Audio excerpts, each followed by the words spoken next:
जम्मू और कश्मीर पर आ गया बड़ा फैसला। सीजीआई के फैसले से हुआ साफ, जम्मू और कश्मीर पर केंद्र का फैसला सही। जम्मू और कश्मीर है भारत का अभिन्न अंग।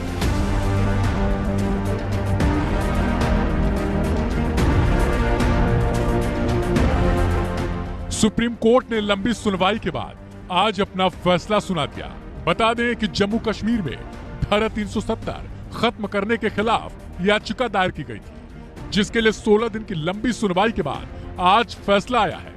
सीजीआई चंद्रचूड़ के साथ 5 जजों की संवैधानिक पीठ ने अपना फैसला दिया है। सीजीआई ने आज अपने फैसले में स्पष्ट कर दिया कि 356 के तहत राष्ट्रपति के पास सारी शक्तियां हैं।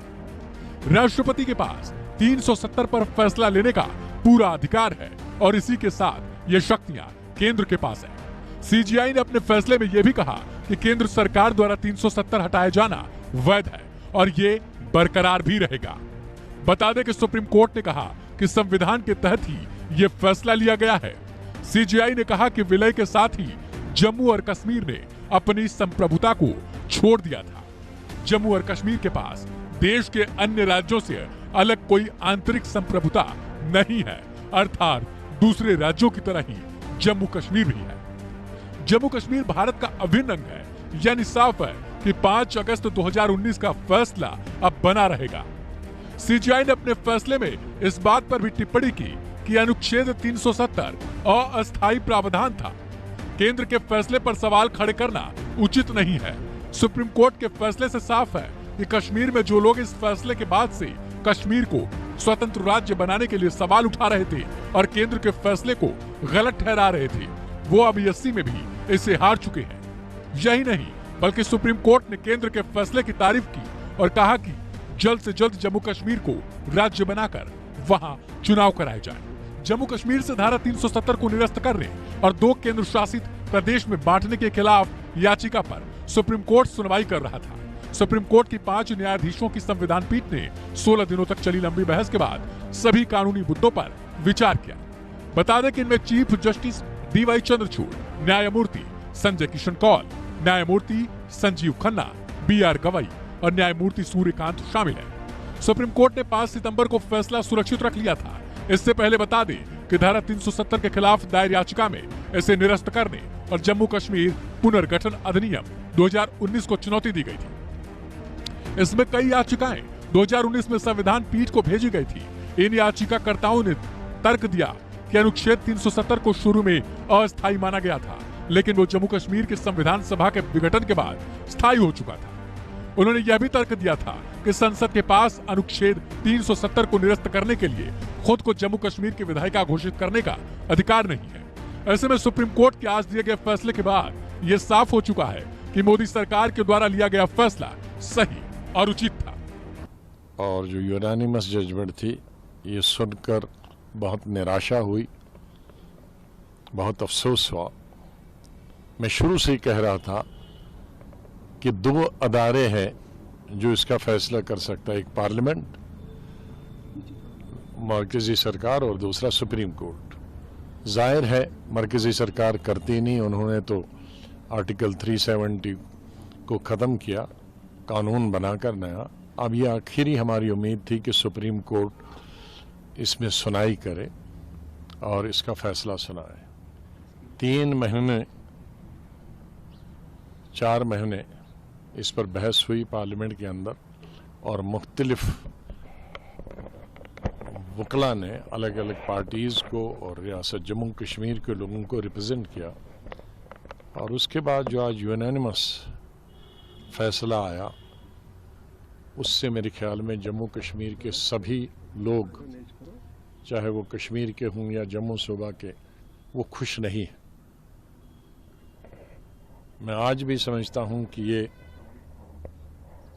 हमारी रीजन के लिए एक हिस्टोरिकल चीज़ थी। हमारे जज्बात जम्मू कश्मीर के लोगों से इससे जुड़े थे, चाहे वो 370 हो या 35A हो, जिस 35A को महाराजा हरि सिंह ने 1925, 1927 और 1928 में बनाया था कि बाहर वाला न नौकरी कर सकता, न बाहर वाला ज़मीन खरीद सकता।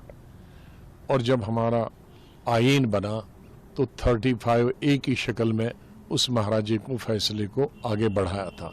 तो आज वो भी ख़त्म हो गया, दोनों चीज़ें ख़त्म।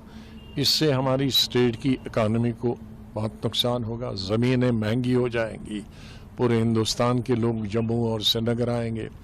हमारी महदूद, हमारी यहाँ कोई बड़ी इंडस्ट्रियाँ नहीं है कि जिसमें हज़ारों या लाखों लोग काम करें। हमारी सबसे बड़ी इंडस्ट्री है टूरिज़्म, और वो लिमिटेड लोगों के लिए है। हमारी सबसे बड़ी इंडस्ट्री जम्मू कश्मीर की है नौकरी, सरकारी नौकरी, और उसमें भी अब और बहुत कम नौकरियां होती। ज़ाहिर स्टेट बहुत छोटी है, अब उसमें पूरे मुल्क के 130 करोड़ जो आबादी हमारे में वो अप्लाई कर सकते हैं हर महकमे के लिए। तो हमारे जो नौजवान बच्चे हैं या बच्चियां हैं पढ़ी लिखी, वो और बेकारी हमारी बढ़ेगी, कई गुना और ज़्यादा बढ़े। तो ये तमाम चीज़ें जब रखी गई थी आर्टिकल 370 में, 35A में, 35A में, इन तमाम चीज़ों को नज़र में रखा गया था कि एक बॉर्डर स्टेट है, एक तरफ से चाइना है, दूसरी तरफ से पाकिस्तान है, और कोई यहाँ ज़रिया आमदनी नहीं है, कोई खदानें नहीं है, बड़े कोयले की खदानें या दूसरी खदानें। तो ये चीज़ें आर्टिकल 370, 35A रखना चाहिए ताकि इनको तमाम लाज़िमात मिले। आज उन लाज़िमात, अब उन लाज़िमात से हम कोर्ट जाएंगे, हम कह सकते हैं आज के बाद जम्मू कश्मीर के लोगों का कोर्ट से भी अब भरोसा हट गया है। मैं ये तो नहीं कह सकता कोर्ट से भरोसा उठ गया, लेकिन ये था कि एक उम्मीद थी, क्योंकि कई चीज़ों में हम सब ने, हिंदुस्तान के हिंदू मुसलमान ने पिछले कई सालों से कहा था जो कोर्ट करेगा वो आखिरी फैसला होगा। जैसे बाबरी मस्जिद के बारे में कहा था, इसी तरह से और कई चीज़ों में कहा था और उसको स्वीकार किया था। तो अब हमारी उम्मीद थी कि सुप्रीम कोर्ट, क्योंकि वो किसी दल की, किसी पक्ष की, किसी सियासी पार्टी से ताल्लुक़ नहीं रखते हैं, और ख़ास तौर से आज की जो ये बेंच था वो बिल्कुल मैं कह सकता हूँ कि बहुत ही अच्छा बेंच था।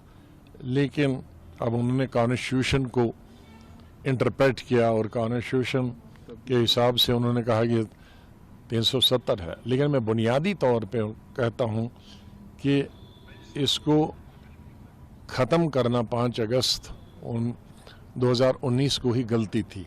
जल्दी में किया गया था, बहुत जल्दी में किया गया था, और जम्मू कश्मीर के अवाम से तो कोई पूछ नहीं सकता है इतने आम से, लेकिन जम्मू कश्मीर की सियासी पार्टियों से पूछा जाना चाहिए था, तो वो नहीं हुआ। पूछा तो नहीं गया। What next? पॉलिटिकली कोई और फंडा है या नाउ प्रिपरेशंस फॉर इलेक्शंस?